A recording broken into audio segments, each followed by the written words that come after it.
Sandeep ji Canada से। राधे राधे राधे राधे महर्षि। महर्षि इन्होंने काफी लंबा लिखा है, उसका भावार्थ ये कह रहे हैं कि जो नाम का भाव है, जैसे कोई संत महात्मा जपते हैं तो उसका एक अलग प्रभाव होता है और जो एक नॉर्मल इंसान जपता है उसका एक अलग होता है। ये कह रहे हैं कि जैसे राम सेतु में हनुमान जी हैं। इतना रुकिए फिर आगे बढ़िए। संत महात्मा किनको कहते हो आप? किसी वेश को कहते हो? किसी पद को कहते हो? संत महात्मा एक वृत्ति होती, एक स्थिति होती, समझ रहे हो ना? पहले तो भ्रम हटाओ कि किसी हम वेश को ही केवल संत महात्मा कहते हैं या किसी पद में बैठा तो हम संत महात्मा कहते हैं। संत के लक्षण वर्णन किए गए हैं। ये आचार्य परंपरा से वेश मिला हुआ है, लेकिन संत के लक्षण नहीं है, उसे संत नहीं कहा जाएगा। संत के लक्षण है, पैंट शर्ट में है वो तो संत है, साधुता है उसमें। पहले इस बात को स्वीकार करिए। अगर वेश है और लक्षण नहीं तो संत नहीं है, भेष नहीं और लक्षण है तो संत है, और भेष और लक्षण दोनों है तो क्या कहना, महापुरुष है। बात समझ गए? अब बात करो, क्या खास बात है जो नाम का प्रकाश उनके हृदय में जैसा होता है वैसा दूसरों के हृदय में क्यों नहीं होता? कारण दूसरे संयम का बर्ताव नहीं करते, मनमानी आचरण कर बैठते हैं। अगर मनमानी आचरण ना करें और शास्त्र सम्मत आचरण करें तो वही उनमें प्रकाशित हो जाएगा। कितने ऐसे गृहस्थ हुए जो महामहिमा में स्वरूप में स्थित भेष गृहस्थ महापुरुष, पूज्य श्री भाई जी हनुमान प्रसाद पोद्दार जी महाराज, पूज्य श्री जयदयाल गोविंदका जी महाराज, कितने ऐसे नाम तुम्हें गिनावे। और इतिहास भरा पड़ा है, गृहस्थी में रहे महापुरुष रहे।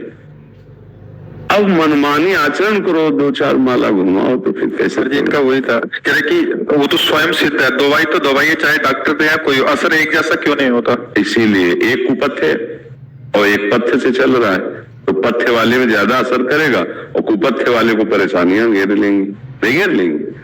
तो दवाई तो ठीक है, पाने वाले का अनुपान जो वैद्य ने कहा, सदगुरु वैद्य बचन विश्वासा संयम या न विषय का आशा। मनमानी विषय भोग करो, मनमानी आचरण करो तो फिर कुपथ्य हो गया ना।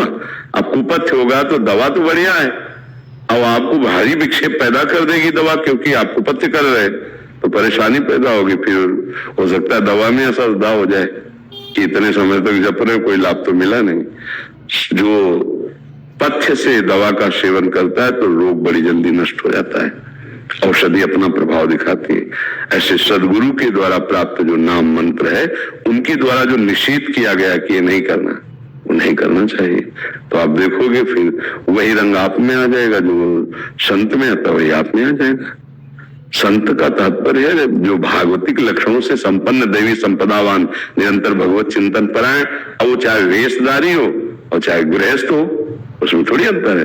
देखो विभीषण जी जब भगवान के सामने आए तो क्या कहा भगवान ने, तुम सरीखे संत प्रेम हो रे। और अपना परिचय विभीषण जी क्या दे कि नाथ दशानन कर मैं भ्राता, निश्चर वंश जन्म सुरत्राता, सहज पाप प्री तामस देहा। ये अपना परिचय दे रहे। देखो संत की महिमा। और भगवान क्या करे, तुम सारी खे संत प्रेम हो रे, धरो देह नहीं आन नहीं हो। मुझे लगता है कि हम अगर शास्त्र सम्मत गुरुजनों की आज्ञा के अनुसार अपने आचरण करें और नाम जप करें तो वैसे ही हमें लाभ प्रताप, वैसे ही भाव समझ में आएगा। अब मनमानी आचरण तो हमें फिर कैसे?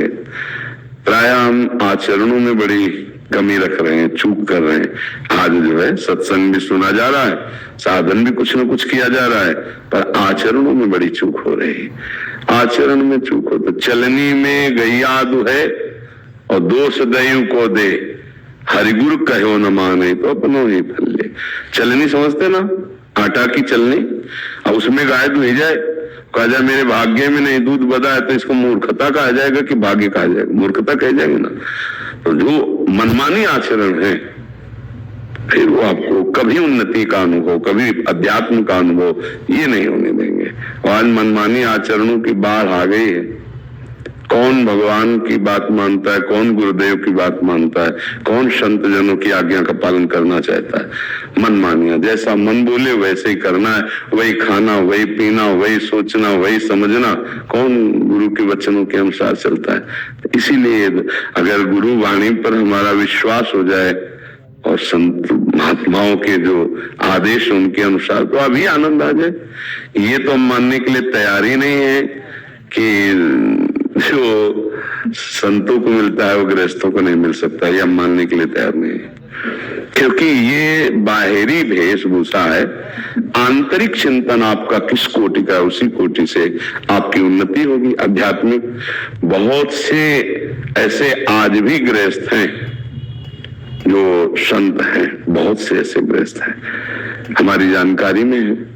पति है, पत्नी है और 10वें वर्ष से ब्रह्मचर्य रह रहे हैं, 10वें वर्ष से, यहां तक कि अमेरिका में है और वृंदावन से शपथ पूर्वक कई वर्ष से ब्रह्मचर्य रह रहे हैं। ये कैसी बात हो गई सोचो, 10 वर्ष से ब्रह्मचर्य, एक कमरे में रह रहे हैं, एक घर में रह रहे हैं।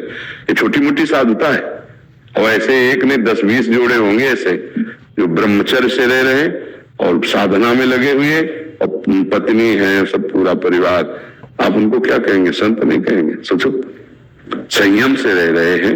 अच्छा, हम कह रहे चलो संतानोत्पत्ति आदि की चेष्टाएं भी हो रही हो, भजन में रहा, संयम में, यहाँ तो बेविचार हो रहा है, यहाँ तो मनमानी व्यसन हो रहे, मनमानी आचरण हो रहे। थोड़ा माला घुमा लिया, मनमानी आचरण कर रहे हैं, तो हमें लगता है फिर तो लाभ का अनुभव नहीं होगा। ये बात है, हमें शास्त्र आज्ञा के अनुसार आचरण करने हैं और गुरु प्रदत्त नाम जप करना है, मंत्र जप। फिर जो प्रकाश होगा फिर वो साधु बना देगा, संत बना देगा, मतलब अंदर से संत हो जाओगे आप। कितने ऐसे गृहस्थ में जो संत हैं, अपना चश्मा ठीक नहीं इसलिए दिखाई नहीं दे रहा, नहीं तो ऐसे कितने गृहस्थ हैं जो नाम वाणी में डूबे हुए हैं। नाम जपो और आचरण अच्छे करो तो बात बनेगी। क्यों? आपका क्या संशय इसमें रहा?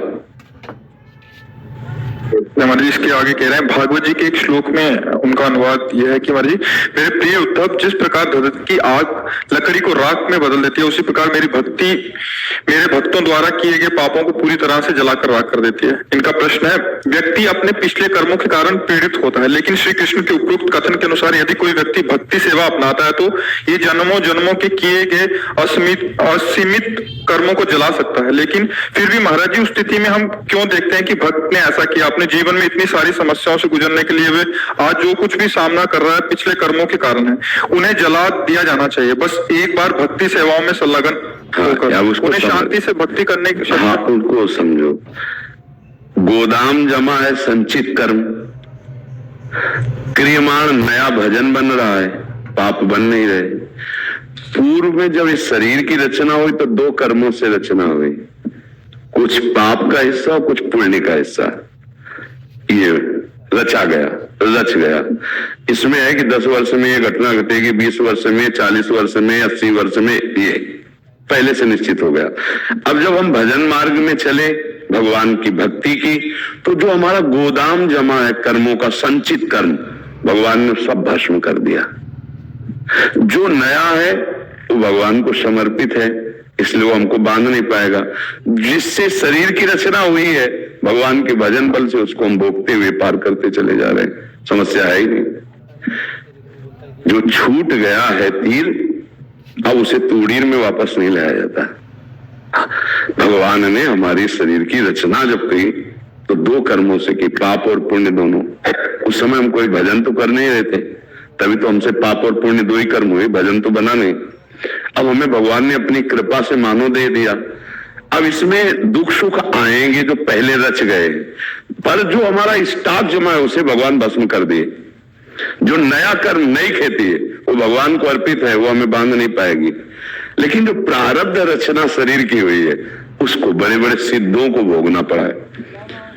बोले अमुक संत की कैंसर हो, अमुक संत को ये वो अवस्था के अनुसार आएगा, अटैक करेगा। पर वो भजन में है, इसलिए वो अटैक उसका कुछ प्रभाव नहीं डाल पाएगा। समय कटता चला जा रहा है, रोग अपनी स्थिति में है, अगर वो प्राण लेने आया है तो प्राण छूट जाएंगे, वो भगवान को प्राप्त हो जाएगा, खत्म हो गया झंझट। हिसाब किताब सब बराबर है पहले से ही। वो भस्म करने की बात कहते हैं। ये थोड़ी कि भक्तों को जुकाम नहीं होगा, बुखार, एक से एक भक्तों के जीवन में कष्ट आए हैं तो उसकी रचना हो गई चुकी है ना। अब जैसे मान लो नाक टेढ़ी ऐसे पैदा हुई तो उसकी रचना हो गई, तो अब क्या करोगे? ये बात समझना, ये नहीं देखना कि संतों को प्रारब्ध भोग कष्ट क्यों मिल रहा। बड़े बड़े आप आचार्यों को, गुरुजनों को देखो कितनी पीड़ा मिली धर्म पर चलने पर, भजन करने पर। महान महान कई बार महापुरुषों के चरित्रों को पढ़ के देखो आप, तो आपको पता चलेगा कितना कितना कष्ट सहा।